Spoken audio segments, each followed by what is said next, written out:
Today, we're going to learn how to get ChatGPT to sound like us. How many times have you read an email or a proposal or a document or anything and rolled your eyes and been like, oh my God, that's so ChatGPT?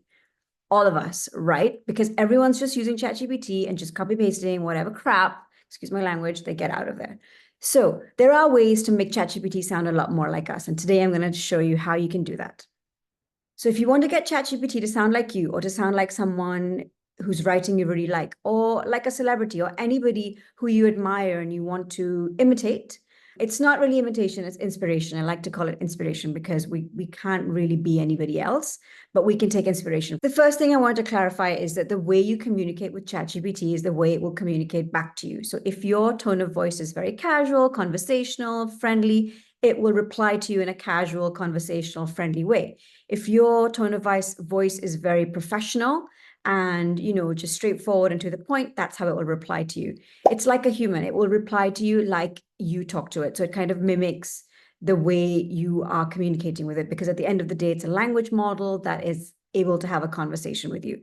So when you're writing to ChatGPT, just keep in mind how you want it to respond, because it's going to respond in the similar way that you write to it.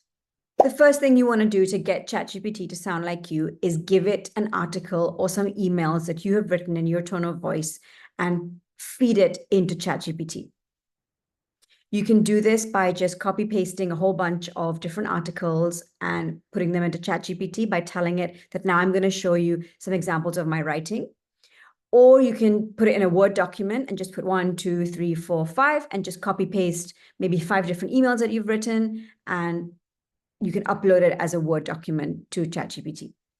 If you don't have any articles you've written, or you don't like the way you write your emails and you will like something a little better, but something that still feels like you, but written like you wouldn't write purely because maybe you're not a writer, pick some writing that you found here and there whose style you like and just use that as an example, because all this is going to do is help ChatGPT understand what kind of writing style you like. Ideally, it should be your writing style, but if you're very inspired by somebody else's writing style, feel free to take some information that they've written and put it in there. Remember, when you upload information into ChatGPT, don't just upload it like a blob, format it. So like article 1, email 2, number 3, number 4, number 5, so that it's clear to ChatGPT that you are uploading different pieces of content. The best way to do this really is in a Word document. Now, maybe you don't have the paid version of ChatGPT, and I'm not sure if you can upload Word documents in the free version, but if you can, just write it out in the chat as number 1, number 2, number 3, number 4. So it's clear that these are different pieces of writing, and then let ChatGPT know that I'm uploading 5 pieces of writing, and I want you to understand the style of that writing. Once you've uploaded this writing to ChatGPT, you're going to ask ChatGPT to analyze its tone of voice, analyze the paragraphs, analyze the sentence style and how they're written, analyze the kind of words you use, the metaphors you use, and the general tone, and let it identify that. Tell it to analyze the writing you've inputted into it so that you understand what ChatGPT has understood about your writing. So all you need to say is, now give me a summary of what you've learned about my writing. And then from there on, you can decide. You can either say, remember all of this, go to personal settings and switch on memory, and then say, remember all of this. And in the future, when you write anything for me, you need to write it in this style. Or maybe you're just writing one article, and then you can say, now I'm writing this article, please write it in the style that you've just analyzed and identified. Just to keep it simple, let's keep it at, let's write one article that's in our tone of voice. Let's just keep it super simple so that we're not complicating many things. So let's just say we're going to write one article in our style. So we already fed it the information that we want. We've already told it to analyze the tone of voice and style of writing. Now we're going to write the article in our style. So the first thing you're going to do is you're going to tell it, now I want to write an article on whatever you want to write an article about. And you're going to tell it, please use the style that you've just identified above to write this article. So you see, you're giving instructions to ChatGPT on what to do. If you want the article to include personal experience, which is what's going to make it like you, because it's your personal experience is unique to you, give it the personal experience that you want it to include. You can either write this out in your writing, just write it naturally, or you can speak it. There's a Chrome extension that you can add onto ChatGPT that will allow you to speak into it. On your phone, you can do this without the extension, but on Chrome, you can do it with an extension. Because if ChatGPT identifies how you speak, that's probably how you write. So that's another way to get it to write like you. There are so many words that ChatGPT uses that we know are ChatGPT. Unleash, navigate, utmost, revelation, all these words. ChatGPT uses these words so many times that we don't want it to use these words because it's a giveaway.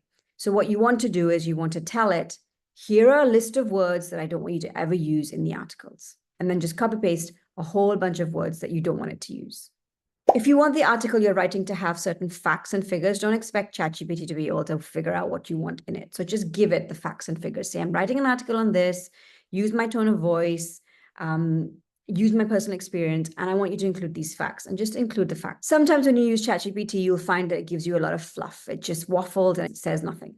So just tell it, whenever you write, keep it to the point, avoid any fluff or waffle. Do not write unnecessary things and do not include unnecessary words or fluff to pad my article. A really important thing to get the article the way you like it is to tell ChatGPT who your target audience is. And this will be the same target audience as your service or product. So just tell it, this is my audience, this is the demographics, these are their behaviors, this is what they like, these are their wants, needs, and desires. So that when ChatGPT writes your article, it will keep that in mind. Also, when you're telling it to write something, once you've given it the tone, it's understood the tone, and you've given it your personal information, and you've given it the facts and figures, and you've given it personal experience, all of that, tell it the goal, what you want to achieve from the writing. All this information, this context really helps ChatGPT give you an article that sounds like you, that's for what you need it for, and that achieves a goal that you wanted to achieve.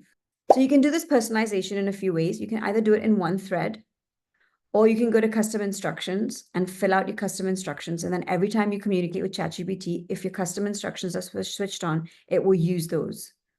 And number 3 is you can go to your personal settings and switch on memory. If you do that, then whatever you put in when the memory is switched on, ChatGPT is going to remember. So here's the ChatGPT extension I was telling you about. It's called Voice Control for ChatGPT, Mia. You just install the extension into Chrome, and when you open ChatGPT, it will appear here, and you can actually talk to it. So let's try it. Hey, I just wanted you to understand how I write, and I think a good way for you to do that is to listen to how I talk. So maybe we can have a conversation, and then you can understand my writing style from that. Ah, got it. You're saying the best way for me to learn how you communicate is just to have a conversation, so I can pick up on your style as we go. Totally down for that. What do you want to dive into next? Something deep, random, or maybe mildly chaotic? It's a good sense of humor. So when you apply the Chrome extension, the voice Mia that I just demonstrated, it will come here, see talk to Mia, and you would just click on that and then it will talk. The other thing I wanted to show you on here is if you go to settings, this is where you will see memory, settings, personalization, memory. So you can choose to keep your memory on and off depending on what information you're giving it. If you're going to give it some information that you want ChatGPT to always remember, just put it in your memory, switch this on, and then it will just save all the chats into the memory. This is new and they're still experimenting with it. You can try it, and you can also manage the chats so you can remove any chats that you want to remove by managing the memory through here. And then if you want to put custom instructions, you can switch that on. Mine are currently off, but here you can also put information that you always want ChatGPT to remember when you're communicating with it. This could be when you're writing and you wanted to remember your writing style, or if you want to remember certain things like, how many family members you have and what kind of food you like, if you're using it for meal prep or anything like that. But these are the 2 ways that ChatGPT can remember your information. I don't use them anymore because I feel like it gets really confused. So I'm not using custom instructions and I'm not using memory, only because I do feel that ChatGPT gets confused. So I'm using it in threads. So I'm training the thread, or I'm creating my own GPT. So those are just a few things that you can do to ensure that ChatGPT sounds a lot more like you when you're communicating with ChatGPT and when you're requesting it for an output, so that the output doesn't sound like something just regurgitated from ChatGPT. I hope you found that helpful.